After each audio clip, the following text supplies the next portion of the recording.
Kristen Jenson. It's lovely to have you on the show. Thanks, Matt.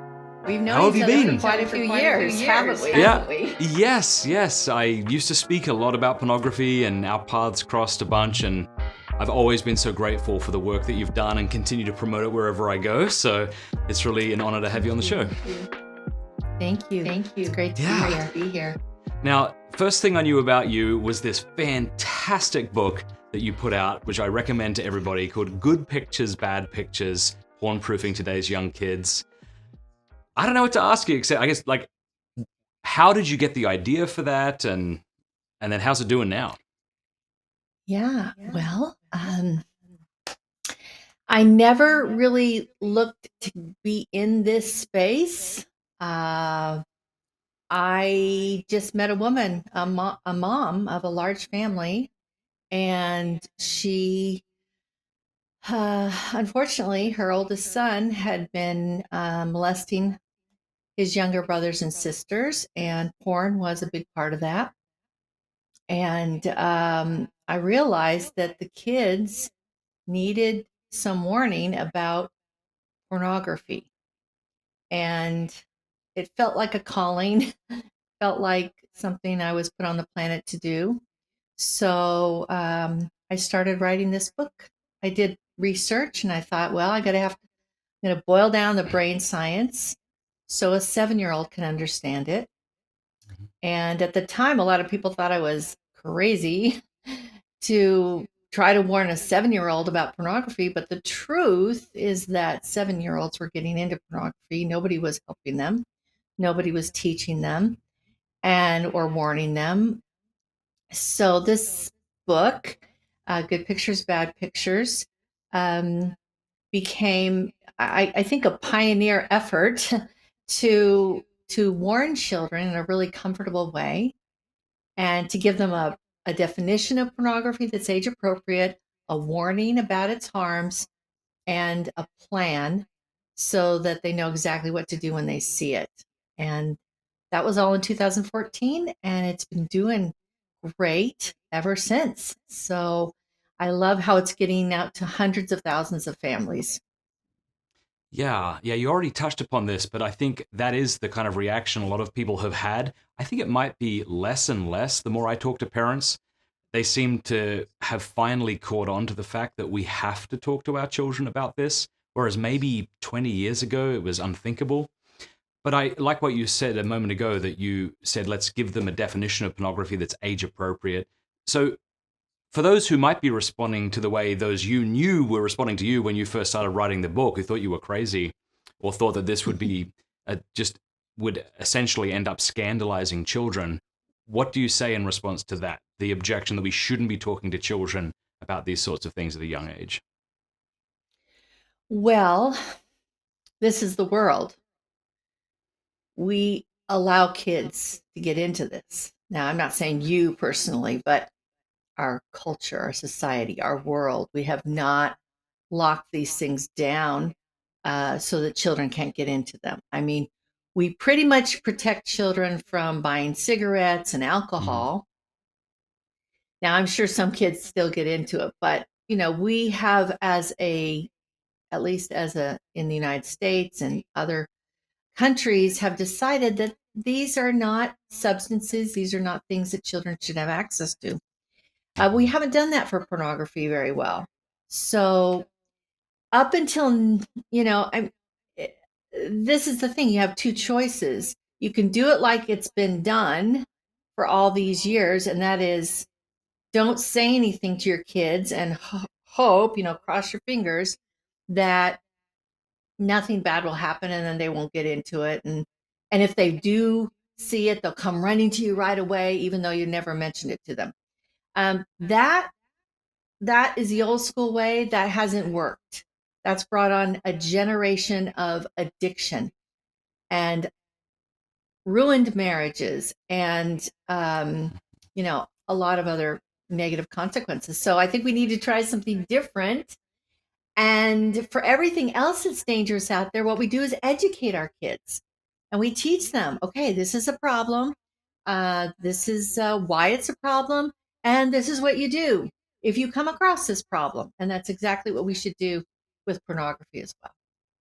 You do a great job at threading the needle between giving them enough information so that they're better protected without going too far and putting ideas and images in their minds that would be completely inappropriate for anybody. I think sometimes we parents have this false idea that just by saying the word pornography, that we're somehow installing into their brains all of the images and memories that might flash up in our own. But of course, if they have had no encounter of pornography as a young child, that's not what happens. And the conversation is usually as awkward as the parent is, but I don't think we as parents need to be awkward about it. And you do a great job in the book of explaining that. So lead us through that. How could, based on the wonderful book you have, how could a parent explain to their child what pornography is and what to do when they see it? Yeah. So basically, I started out with a modeling a proactive mother and father later on. But the mother sits down with the son or, a daughter. Both both girls and boys are getting into this and being harmed by it. Um, so she sits down and she says, "Hey, let's look at some family pictures. You know, these are pictures that remind us of the good things in our lives and the good people in our lives and the wonderful times we've had together. But there's also something called pornography that these pictures are bad for you, right? They're harmful for you. So let's talk about that. I go through a little bit why they're harmful, but I give a very simple, age-appropriate definition. So, like you said, we don't want to open up their brain, pour all the black tar in, of pornography. We want to give them just enough information that they can recognize it when they see it. So I say something like this: pornography means of pictures, videos, or even cartoons of people with little or no clothing on that focus on the private parts of the body that we keep covered with a swimsuit. So it's not just a definition of nudity, but it's that we focus on those parts. And then I go on in this book to explain how it might make you feel, um, and why it's a problem, how it can be a problem. And so we Yes. don't give them all of it. We don't even talk about sex in this book.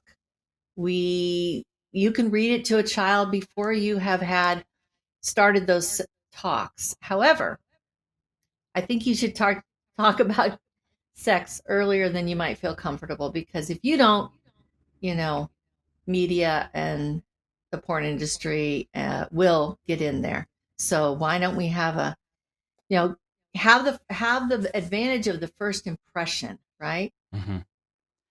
Being in this space and working alongside people who are very passionate about fighting against pornography from all different angles, what I've found is those that seek to write books for children often have their own stories of abuse.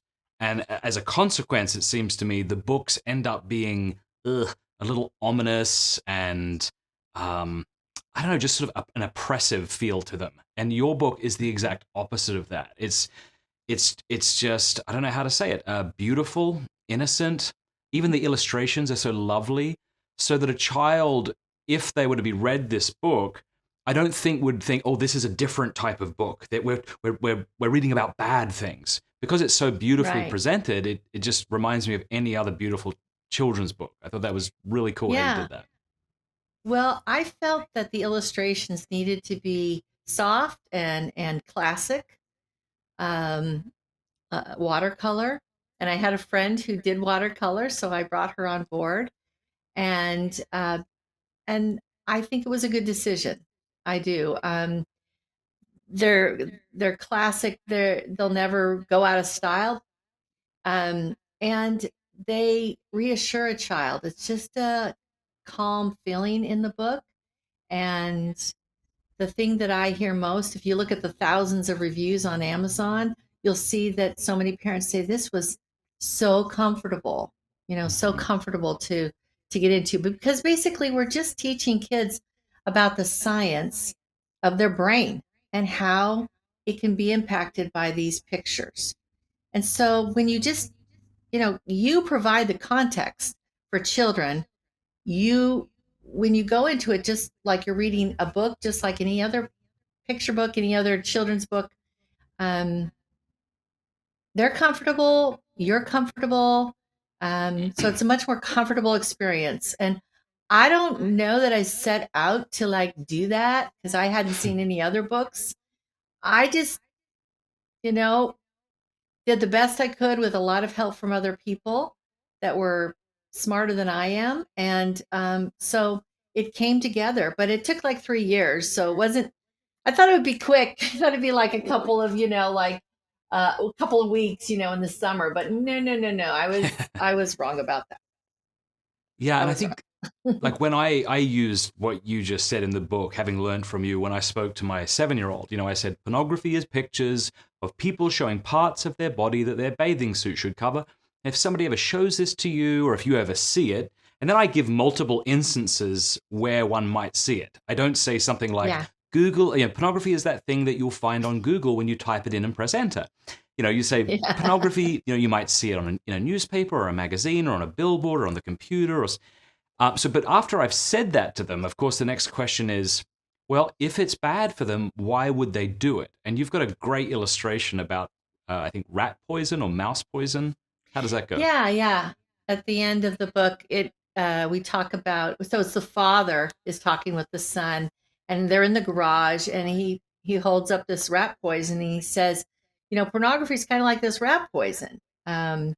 It it's harmful to the rats. It tastes good to them at first, but if they could identify it and point to it and say, you know, that's poison, then they would never be harmed by it. I could probably show you a picture of it.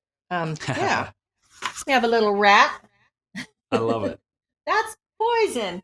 And if kids can identify pornography and say that's poison for my mind, right? That's Hmm. pornography, and I don't want to fill my mind with those pictures and those images. Um, they can be a lot safer. But I just love the idea of saying, well, there is a reason people look at it, and the kind of an analogy I gave, which Right. might be a little more hyperbolic or something, but it was funny to my kid at the time. We were driving through a city, and I said, "Well, you see that skyscraper up there? If I jumped off that, that would feel pretty great, don't you think? It'd feel like I'm flying." And of course, he was like, "Well, yeah, until you hit the ground." I'm like, "Well, yeah, of course, but until that point." And but I thought Yeah, that was really good helpful as well. analogy. A great analogy. Yeah, you Yeah. might. I'm not sure I would enjoy it coming down like that, but you know what? It's like those. It's like those rides, right? Yeah. The roller coaster rides that come plummet you down. People Yeah. go on those. I don't know. Yeah, and I'm I guess you not could into say, yeah, that. going on a roller coaster without the seatbelt. Like that would feel fun for a little bit, but just Until anything you, like that I think really helps. Yeah, yeah. yeah, I do think if my yeah. parents had have brought this up to me in the way that you're suggesting, that when I first stumbled across porn when I was 8 years old, I really do think I would have brought it to them. I mean, my instinctual desire was hide this thing that I really want to look at and I really want to come back to. Um, yeah, I think that's just so important. What do you say to parents who find their children, discover that their children are looking at pornography? What's your advice then? Yeah, so we actually have a whole guide that we've pulled together called My Kids Saw Porn, Now What? And you can get it on my website, defendyoungminds.com. But basically, there are several mistakes that parents make when they find out that their children are looking at pornography. I think one of the first ones is um, to freak out, right? To get upset, uh, to want to confront the child right away. And I say, deal with your own emotions Ooh, first. great You advice. can give it, 24, 48, 72 hours. You don't have to confront them right away. It's not like, I mean, obviously, we don't want them looking at porn anymore, but you're, when you go to your child and talk to them, you're going to have more influence on them if you are calm And we all know that when we get in a fight with people, they put up their defenses. Yes. Same with kids, right? So we have to persuade them. In the end, that's it. You got to persuade kids to not look at it because they can get to it. Yeah. They can get to it. If they really want it, you've got to persuade them that they don't want it. That even if it looks good at first, it's really going to harm them in the end. And you love them, and that's why you're, teaching them about pornography and why to stay away from it and how to do it, what to do when they see it. So I think that's one of the things. Stay calm, and then make a plan. So once you've dealt with your own emotions a little bit and you can be calm about this, make a plan, be strategic, right? Don't just have a big hour long, um, inquisition, right? With the kids. We don't want them to feel lectured to, or I think, a lot of people say, be curious, ask, how did that feel? Hmm. Why did you go to that? How did it feel before? How did it feel after? you know, doing that kind of, and so we have a list of I questions in love this that. guide that Just help to pause parents you kind of navigate. for a moment, I love what you said there about the fight and flight response and how we do that and our kids do that as well. Like I'm just thinking of like arguments I've had with my wife in the past, right? And even if she's bringing up something very legitimate, or maybe I'm bringing up something very legitimate, the way in which I do that is is really going to uh, determine whether or not this is a successful conversation. If I come out like really angry or aggravated, she will naturally get her defenses up, as I will to her. Yeah. Whereas if I just say, hey, I love you so much, can I talk to you about something? She's okay. Now the defenses are down and I'm a lot more open to receiving it. So as you say, that's the goal. We want our children to receive it. And so Mhm. if yelling at them worked, okay, maybe there would be an argument for that, but it probably won't. And so that kind of No. Socratic back and forth, like, how did you find that? Yeah. Yeah, Yeah. excellent. And this can be sometimes harder than it sounds. I mean, it's I'm not saying it's easy. Um, but again, let giving yourself time to get over to deal with your own emotions, your fears, your anger, that's really important. You can wait, and make a plan and go into this with your thinking brain, right? And not Hmm. your feeling brain. Go into it with your thinking brain. And that's a big part of the book, is teaching kids about their thinking brain and their feeling brain. So it's great as parents if we can do the same thing. Yeah, you tell me what you think of this. I often think and imagine myself in the future. Should I discover this? I say, well, here's what I would do, and I'd love your feedback on this. Right? I'd wait till, let's say it's one of my daughters. I don't want to say her name because it's public, but like, but let's say she gets a bit older and she's looking at pornography. I would wait till the other children are in bed, and I'd say, hey, love, we want to chat with you tonight, and we'd sit down with the mum, and I think I would say something like, I want you to know that we've saw the sorts of things you've been looking at online, pornography.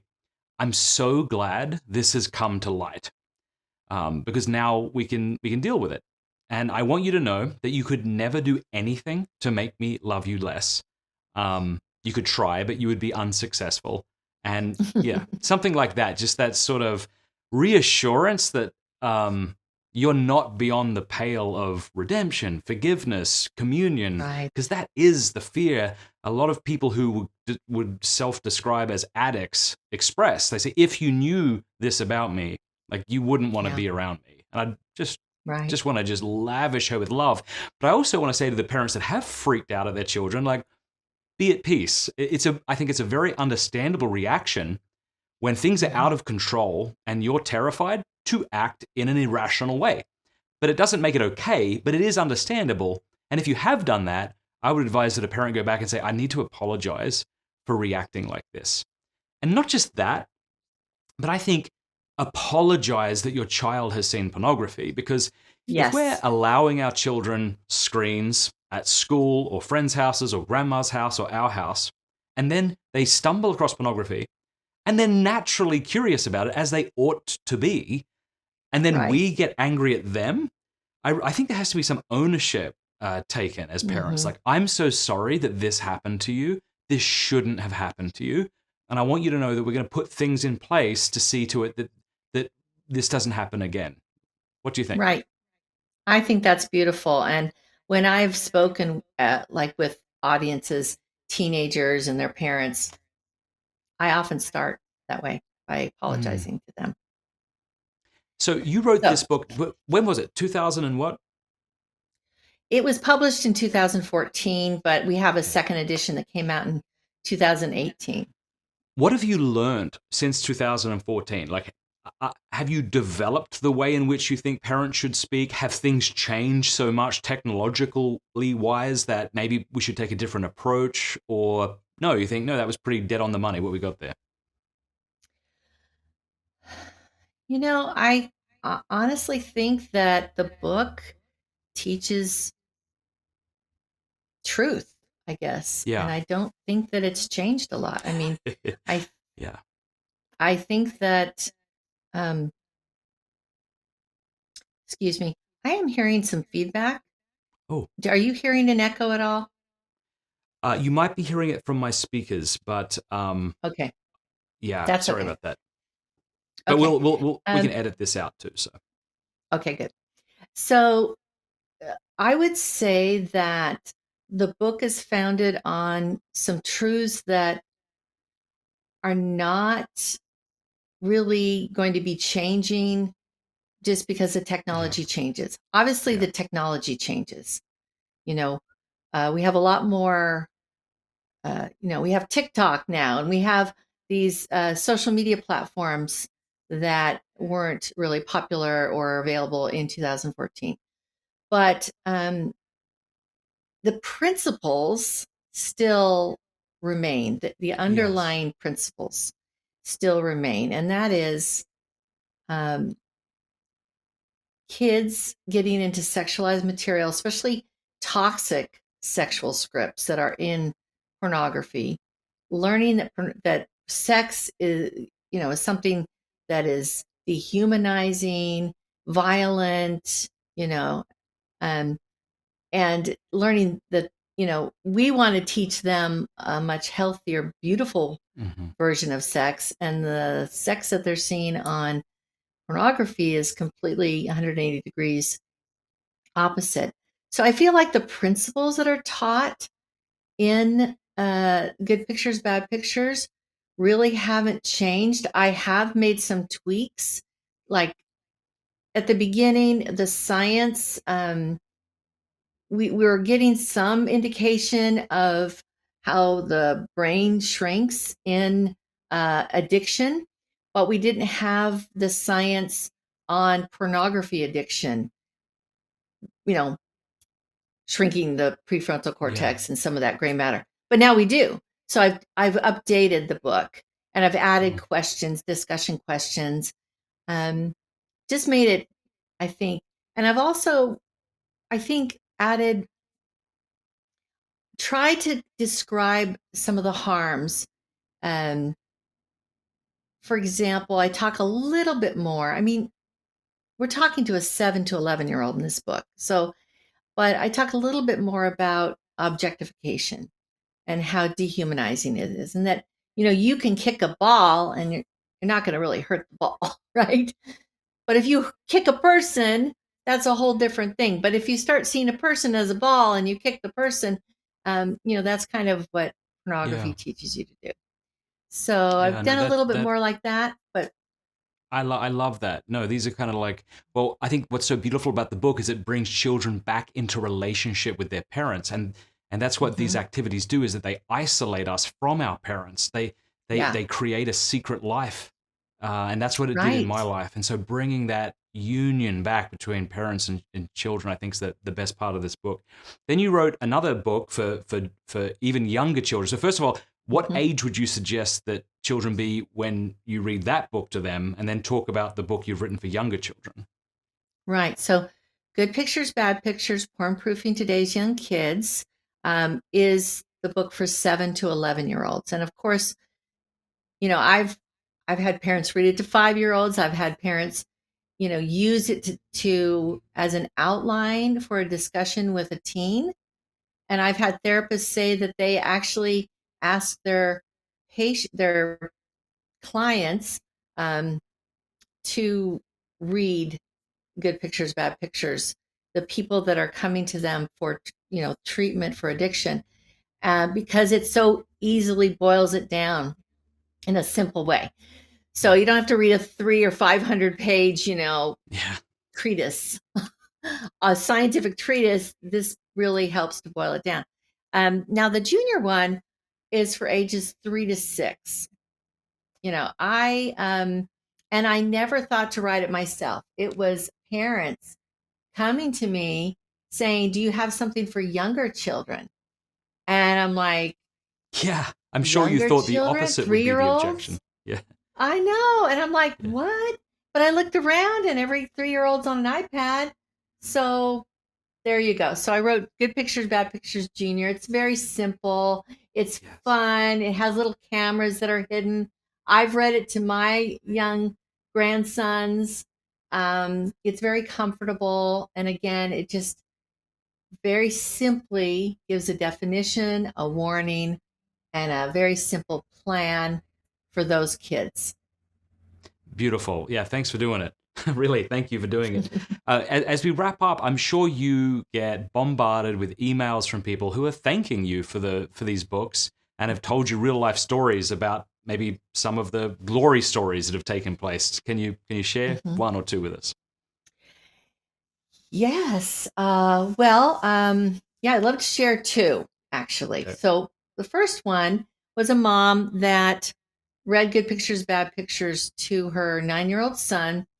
Uh, 3 days later, he goes to school, and someone, with a smartphone, uh, a little, on the playground, shows him pornography. Well, he recognizes it, and he knows what to do. He goes home to his mom, tells her, and he says, "I was scared, but I knew what to do."